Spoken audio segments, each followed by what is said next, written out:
Hello friends, welcome to Golden Career. एक video आपके लिए लेकर आए हैं कि बैंक एग्जाम में आप बार बार फेल हो जा रहे हैं तो उस फेल्योर को बार बार कैसे अवॉइड करें।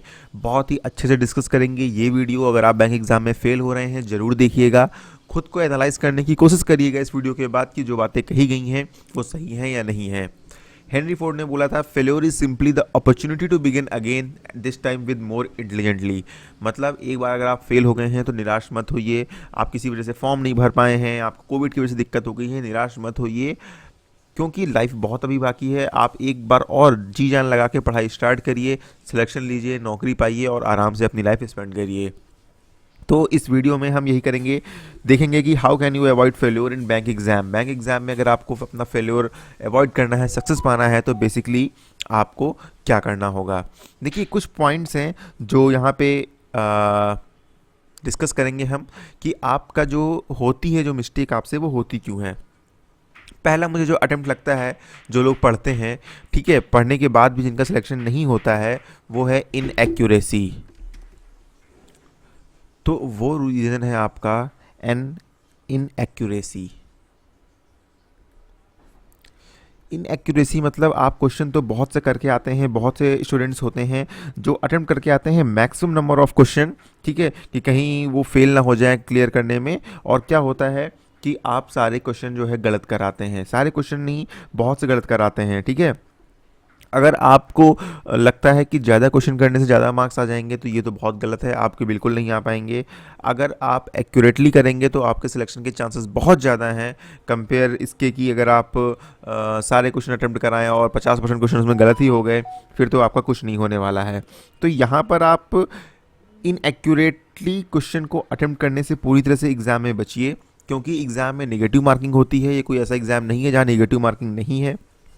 अगर हम यहाँ पर दो केस देखें, केस वन एक होता है जहाँ पे 100 में से 90 क्वेश्चन एक कैंडिडेट अटेम्प्ट करके आया विद एक्यूरेसी ऑफ 60%, और दूसरा एक हम केस टू देखते हैं जहाँ पर कैंडिडेट जो है सिर्फ 80 क्वेश्चन करके आया, ठीक है। कितनी परसेंट एक्यूरेसी के साथ? 80% एक्यूरेसी के साथ। डेफिनेटली जब एग्जाम से बाहर आएगा वो बोलेगा मैंने 80 किया, वो कहेगा 90 किया। तो इसको हो सकता है थोड़ा सा ये हो जाए, यार मैंने कम क्वेश्चन किए हैं और अब मेरा सिलेक्शन नहीं होगा। लेकिन आप दोनों में मार्क्स देखिएगा, यहाँ पे इसकी एक्यूरेसी कितनी है? सिर्फ 60% है। मतलब इसने सिर्फ 54 करेक्ट आंसर किए हैं और यहाँ पर इसने 64 करेक्ट आंसर किए हैं। इसने कितने क्वेश्चन गड़बड़ किए हैं? आप देखिए, 80 में से अगर आप 64 निकाल दोगे तो आपके पास 16 बचे, यानी इसके 4 नंबर निगेटिव मार्किंग हो जाएगी और इसके फाइनल मार्क्स 60 आ जाएंगे। लेकिन यहाँ पर तो इसके जो है ऑलरेडी 54 ही है और उसमें से उसने कितने तो गलत किए हुए हैं, 36 क्वेश्चन उसने गलत किए हुए हैं, ठीक है। तो 36 नहीं, सॉरी, 26 क्वेश्चन गलत किए हुए हैं। तो इसमें से 6 नंबर, 6.5 नंबर, 6.5 आपके ऑलरेडी माइनस हो जाएंगे, तो आपके तो 50 से भी कम नंबर बचे।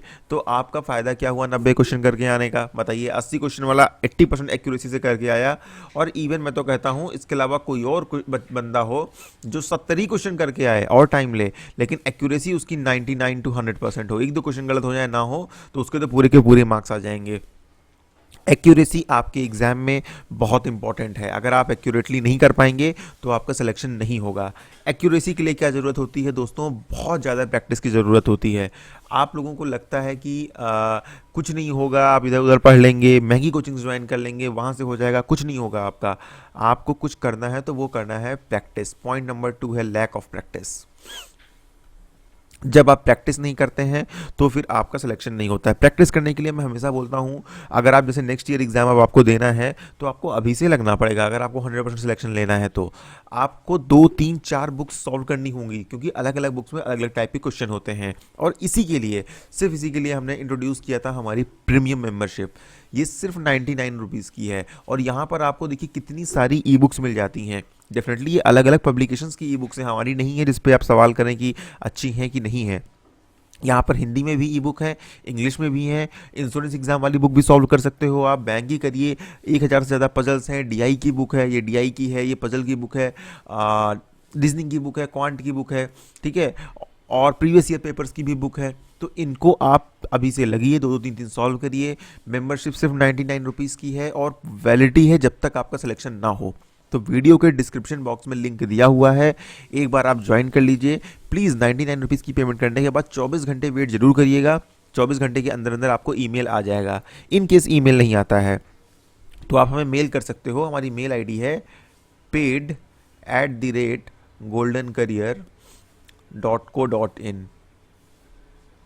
ठीक है, 24 घंटे बाद आप हमें मेल करिएगा paid@goldencareer.co.in पर। ये हैं वो सारी ई बुक्स जो हम प्रोवाइड करते हैं। साथ में हम यहाँ पर प्रैक्टिस सेट्स भी प्रोवाइड करते हैं, प्री मेंस दोनों के। इनकी आप प्रैक्टिस करिए। बात वही है, लगना आपको अभी से पड़ेगा। ऐसा नहीं होगा कि आप एग्ज़ाम के 1-2 महीनों में कर लेंगे और आपका सिलेक्शन हो जाएगा। ठीक है, तो दूसरा है आपका लैक ऑफ प्रैक्टिस। आप प्रैक्टिस करते नहीं हैं और आपको लगता है कि कमी, एग्ज़ाम में पेपर बहुत टफ आ गया है। ठीक है, पेपर टफ आ गया तो यार बच्चों का सिलेक्शन तो हर साल हो रहा है ना। 10,000 बच्चे, 15,000 बच्चे, 12,000 बच्चे तो हर साल सिलेक्ट हो रहे हैं, तो आपका क्यों नहीं हो रहा है? क्यों? क्योंकि आपने उनके कंपैरिजन में कम प्रैक्टिस की, आपने पढ़ाई उतनी नहीं की जितनी वो कैंडिडेट्स कर गए। सिंपल सा फंडा है और कुछ भी नहीं है। नंबर 3, एक होता है कि आपकी लो स्पीड, आपको आता तो है लेकिन आपकी स्लो स्पीड, लो स्पीड जो भी बोलें, वो आपको एग्ज़ाम में मरवा देती है। देखिए, गवर्नमेंट एग्ज़ाम में जो कंपटीशन लेवल है बैंक में या किसी भी गवर्नमेंट एग्ज़ाम में, वो डे बाय डे बहुत ज़्यादा बढ़ता जा रहा है। तो यहाँ पर स्पीड जो है बहुत ही इंपॉर्टेंट रोल प्ले करती है आपके रिजल्ट को डिटरमाइन करने में। ठीक है, आपको ये पता होना चाहिए एग्ज़ाम देते टाइम कि क्या आपको पहले अटेम्प्ट करना है, क्या आपको बाद में अटेम्प्ट करना है। क्वेश्चन देख के आपको पता चल जाना चाहिए कि ये क्वेश्चन जो है फंस सकता है, मुझे नहीं आता है। क्वेश्चन देख के पता चलना चाहिए कि ये क्वेश्चन मैं 30 सेकंड में सॉल्व कर दूंगा, मुझे आता है। ये सब चीज़ें कहाँ से आएंगी? अगेन पॉइंट नंबर 2, ये सब चीज़ें आप तभी, जब जितने हमने प्रैक्टिस सेट्स दिए हैं। देखिए, प्रैक्टिस सेट्स इतने सारे क्यों दिए गए हैं हर अल्टरनेट डेज पर, और या फिर वीक में 2 बार 3 बार, ये इसीलिए दिए गए हैं क्योंकि आप ज़्यादा से ज़्यादा प्रैक्टिस सेट्स जब सॉल्व करेंगे तो आपका जो क्वेश्चन को देख के ही सोचने का तरीका है वो चेंज होगा। आपको पता चलेगा कि हाँ, ये क्वेश्चन हम कर पाएंगे या नहीं कर पाएंगे। आपकी स्पीड इंक्रीज होना बहुत ज़रूरी है। ठीक है, अब आप 100% एक्यूरेसी के साथ तो कर आए, बट एग्ज़ाम में 100 में सिर्फ 20 क्वेश्चन करके आए तो कोई फ़ायदा नहीं है, तब भी सिलेक्शन नहीं होगा। एक्यूरेसी के साथ स्पीड भी बहुत इंपॉर्टेंट रोल जो है बैंक एग्ज़ाम में अदा करती है। ठीक है, ये 3 पॉइंट हो गए। चौथा पॉइंट है जो आपको सिलेक्शन नहीं होने दे रहा है, वो है understanding of basic concept is not up to the mark. Basic concepts, ठीक है, अंडरस्टैंडिंग ऑफ बेसिक कॉन्सेप्ट्स अगर आपकी सही नहीं है, फिर आप एग्जाम में फंसते ही चले जाओगे। इसीलिए सिर्फ ट्रिक्स सीखने पे ध्यान मत दीजिए, ट्रिक्स से कुछ नहीं होने वाला है। एक बार को प्री निकल भी गया तो मेंस में तो आप निकलेगा ही निकलेगा नहीं, मेंस में आप फंस जाओगे। ट्रिक्स के चक्कर में बिल्कुल मत पड़िए, अपने बेसिक कॉन्सेप्ट को स्ट्रॉन्ग करिए और आप एग्ज़ाम को क्रैक कर देंगे। ठीक है, जैसे इंग्लिश लैंग्वेज है, हिंदी लैंग्वेज है, इसमें ग्रामर्स के रूल इंपॉर्टेंट है याद करना। आपकी अगर स्पोकन इंग्लिश बहुत अच्छी है तो भी आप जो है इंग्लिश में ज़रूरी नहीं है कि अच्छा कर पाएँ। क्यों? क्योंकि जो एग्ज़ाम में क्वेश्चन आते हैं वो ग्रामर बेस्ड होते हैं। आपने कितनी प्रैक्टिस की हुई है, कितना न्यूज़पेपर पढ़ा हुआ है, रीडिंग कंप्रहेंशन कैसे कर पाएंगे जब आपकी जो रीडिंग हैबिट है वो बहुत होगी, आप जल्दी जल्दी पढ़ पाएँ चीज़ों को और चीज़ के पढ़ने के बाद अपने दिमाग में बैठा पाएँ, याद रहे आपको। तो ये सब चीज़ें आती हैं आपको पढ़ के, आपको करके, मेहनत करके। तो यहाँ पर मेन चीज़ है कि बेसिक कॉन्सेप्ट अपने स्ट्रॉन्ग करिए। हर एक टॉपिक की, क्वांट की हो, रीजनिंग की हो, उसकी बेसिक कॉन्सेप्ट की समझ अपने अंदर लाइए। कॉन्सेप्ट को इम्प्रूव करने के लिए वीडियो लेक्चर्स पे जाइएगा। कॉन्सेप्ट के लिए ये वीडियोस अच्छे हैं, आप यहाँ से कॉन्सेप्ट अपना क्लियर कर सकते हैं। क्वांट और रीजनिंग के ये वीडियोस बहुत अच्छे हैं। बाकी आपकी प्रैक्टिस का और वीडियोस चाहिए तो बहुत से चैनल्स हैं जहाँ पे आपको मिल जाएंगे। मैं नहीं कह रहा हूँ ये यहाँ पर बेस्ट वीडियोस हैं, कंप्यूटर को लेके मैं जरूर कह रहा हूँ कि ये यहाँ पर बेस्ट वीडियोज़ हैं बैंक एग्जाम के लिए। आपको इससे अच्छे वीडियोज़ कंप्यूटर के कहीं नहीं मिलने वाले हैं। ठीक है, तो फिर पॉइंट नंबर 4 है बेसिक कॉन्सेप्ट आप अपना स्ट्रॉन्ग करिए। डेटा इंटरप्रिटेशन में बहुत से बेसिक कॉन्सेप्ट की ज़रूरत पड़ती है, बहुत से अर्थमेटिक ऑपरेशंस आपको होने चाहिए। आपको अर्थमेटिक ऑपरेशन एज इन आपको CI SI ये सब चीज़ें आपको आनी चाहिए तेज़ी से निकालना, और आप वहाँ पे फंसे नहीं, डाउट ना हो। बहुत बार तो परसेंटेज निकालना होता है तो यही कंफ्यूज हो जाते हैं कि किसके रिस्पेक्ट में किसका परसेंटेज निकालना है, तो ये सब चीज़ें ठीक नहीं है। तो आप अपने बेसिक कॉन्सेप्ट को स्ट्रॉन्ग करिए। 5वां पॉइंट है जो आपको एग्जाम में फेल करवा देता है, वो है आपका ओवर कॉन्फिडेंस। भाई अगर आपको सब कुछ आता है तो आपका सिलेक्शन क्यों नहीं हुआ? बिल्कुल भी इस आप गलत फहमी में मत रहिए कि आपको सब कुछ आता है बस आपका सिलेक्शन नहीं हो रहा है क्योंकि आपकी किस्मत ख़राब है। किस्मत जैसा कुछ नहीं होता है। ओवर कॉन्फिडेंस में मत रहिए। जो कैंडिडेट्स और एग्ज़ाम दे रहे हैं वो भी आप जितने ही सीरियस हैं या मे बी आपसे ज़्यादा सीरियस हैं। आपसे कम सीरियस कोई नहीं है, ऐसा मान के चलिए। तो बहुत बार होता है कि आपने 2-4 प्रैक्टिस सेट सॉल्व कर लिया, आपके ठीक नंबर आए, आप सोचते हैं अरे मुझे पढ़ने की ज़रूरत नहीं है, मैं तो एग्ज़ाम क्रैक कर दूंगा। आप बिल्कुल एग्ज़ाम क्रैक नहीं कर पाएंगे। जैसे आप क्या करेंगे नेक्स्ट ईयर, अब एग्जाम जैसे आप इस ईयर अगर आप नहीं दे रहे हैं, अब नेक्स्ट ईयर दे रहे हैं, तो आप जानते क्या कहोगे? अरे यार मुझे तो सब आता है, मैं लास्ट के 2 महीने पढ़ूंगा और एग्जाम पूरा निकाल दूंगा। नहीं निकाल पाएंगे आप, फिर इसी साल की तरह रह जाएंगे और कुछ नहीं कर पाएंगे आप अभी से लगेंगे, अभी से पढ़ेंगे, तभी जाके आपका सिलेक्शन जो है वो सिक्योर कर पाएंगे अपना सिलेक्शन 100% कॉन्फिडेंस के साथ। 100% कॉन्फिडेंस रखना है, ओवर कॉन्फिडेंस नहीं रखना है। ठीक है, पढ़ाई करनी है और बाकी कैंडिडेट्स आपसे ज़्यादा स्मार्ट हैं ये मान के ही आपको पढ़ाई करनी है। छठा रीज़न है जो थोड़ा सा बहुत लोगों में होता है, फियर ऑफ फेल्योर। एक डर रहता है कि यार मैं तो सिलेक्ट नहीं होऊंगा और मुझे नहीं लग रहा है कि मेरा सिलेक्शन होगा, बाकी लोगों का हो गया, मैं रह गया। तो इनसे कहूँगा डरिए बिल्कुल नहीं। अपने आसपास जिन लोगों का सिलेक्शन हुआ है उनको देखिए, क्या वो आपसे बहुत ज़्यादा पढ़ने में तेज़ थे एक स्कूल टाइम में, कॉलेज टाइम में, या फिर आप जनरली उनसे मिलते हैं वो बहुत नॉलेज वाले हैं, या फिर मैं आपको मेरा सिलेक्शन हुआ है एक ही बार में मैं बहुत नॉलेज वाला लगता हूँ? बिल्कुल नहीं है ऐसा। मैं तो कह रहा हूँ अगर मेरा सिलेक्शन हो सकता है तो किसी का भी हो सकता है, क्योंकि मैं पढ़ने में बहुत ही एवरेज कैंडिडेट हूँ। आप इन सब चीज़ों को एक तरफ रखिए। आप बस ये देखिए कि आपके आसपास जिन लोगों का सिलेक्शन हो रहा है वो कितने घंटे पढ़ रहे हैं, उस पर मत जाइए, अलग अलग सबकी समझ है। आप ये देखिए कि वो आपसे कॉलेज टाइम में कितने पढ़ने में अच्छे थे। आपको बहुत से कैंडिडेट ऐसे दिखेंगे जो यार पढ़ने में आपसे भी ख़राब थे लेकिन उनका सिलेक्शन हो गया। क्यों? क्योंकि उनकी जो मेहनत थी वो सही दिशा में थी, आपकी नहीं है। ठीक है, तो आप फोकस्ड होकर पढ़ाई करिए, बैंक के एग्ज़ाम को लेकर के पढ़ाई करिए, टाइम वेस्ट मत करिए, और अपने अंदर जो फेल्योर का फियर है वो पूरी तरह से ख़त्म कर दीजिए। क्योंकि बैंक एग्ज़ाम एक एवरेज पढ़ने वाला कैंडिडेट्स बहुत आराम से निकाल लेगा, और अगर आपका बैकग्राउंड अच्छा नहीं रहा है, पहले आपने अच्छी पढ़ाई नहीं की है, तो भी नेक्स्ट एग्ज़ाम होना है, आज से पढ़ना शुरू करिए, 200% आपका एग्ज़ाम क्लियर हो जाएगा। ठीक है, तो यहाँ पर आप कुछ कैंडिडेट्स होते हैं जो मेहनत बेचारे बहुत करते हैं लेकिन इस डर की वजह से एग्ज़ाम में जो है अच्छे क्वेश्चंस नहीं कर पाते हैं, तो इस डर को अपने अंदर से हटाइए।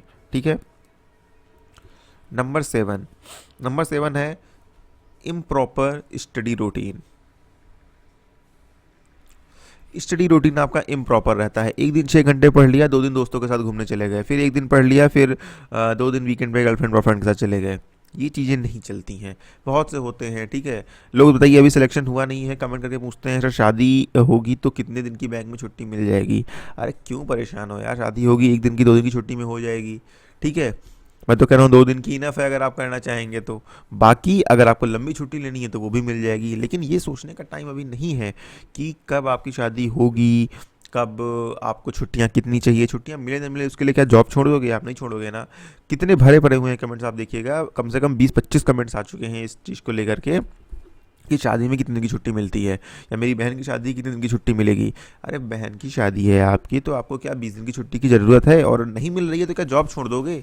नहीं छोड़ोगे ना यार। 50,000 रुपये सैलरी बैंक आपको पे कर रही है, बैंक चलनी है। देखो मैं कह रहा हूँ बैंक स्कूल टीचर की जॉब की तरह नहीं है। स्कूल टीचर की जॉब का मतलब ये, स्कूल में टीचर एब्सेंट हो गया, एक क्लास नहीं चलेगी तो कोई आफत नहीं आएगी। टीचर जब छुट्टी से आएगा वो कवर कर लेगा अपनी क्लास को, जो भी एब्सेंट था। बैंक्स में ऐसा नहीं हो सकता है ना कि आज कोई ऑफिसर नहीं आया, एक ब्रांच बंद कर दो भाई, कोई बात नहीं। बैंक तो हर दिन खुलनी है, कोई ब्रांच कभी देखा बंद होते हुए? नहीं ना।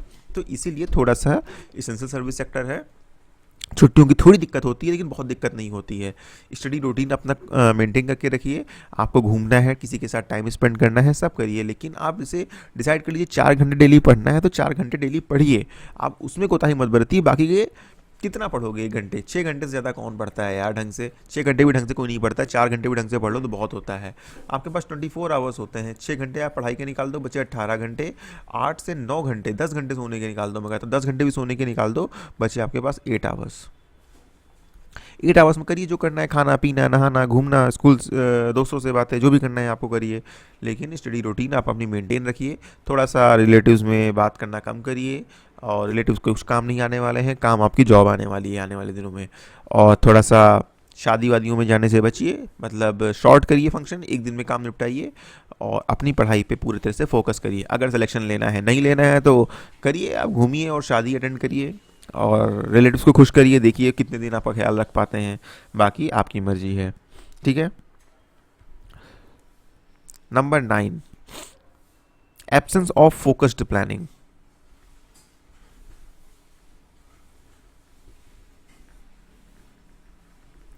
आपके पास एक कोई फोकस्ड प्लान नहीं होता है। आपको पता तो है कि एग्जाम क्लियर करना है, लेकिन बहुत लोग को तो यही नहीं पता होता यार बैंक करें, एसएससी करें, इंश्योरेंस करें, क्या करें। देखिए एसएससी का सिलेबस थोड़ा डिफरेंट है। बैंक और इंश्योरेंस एग्जाम को तो आप कंबाइन कर सकते हो।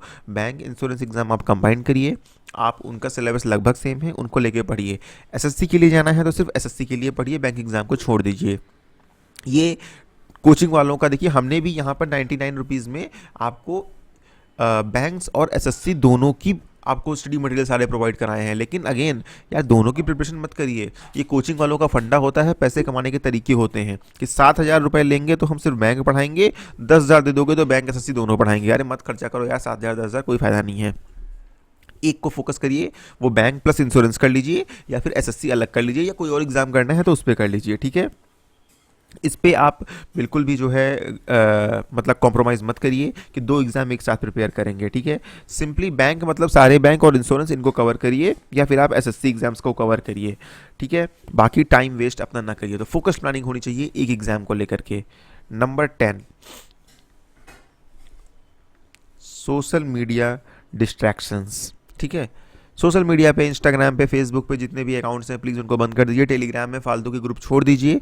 कुछ नहीं होता है, टाइम वेस्ट होता है टेलीग्राम में। इसीलिए हमने जो ग्रुप रखा था वो सिर्फ ब्रॉडकास्टिंग ही पहले रखा था। ठीक है। हम आपको कोई इन्फॉर्मेशन कभी दें, बहुत इंपॉर्टेंट है उतनी ठीक है।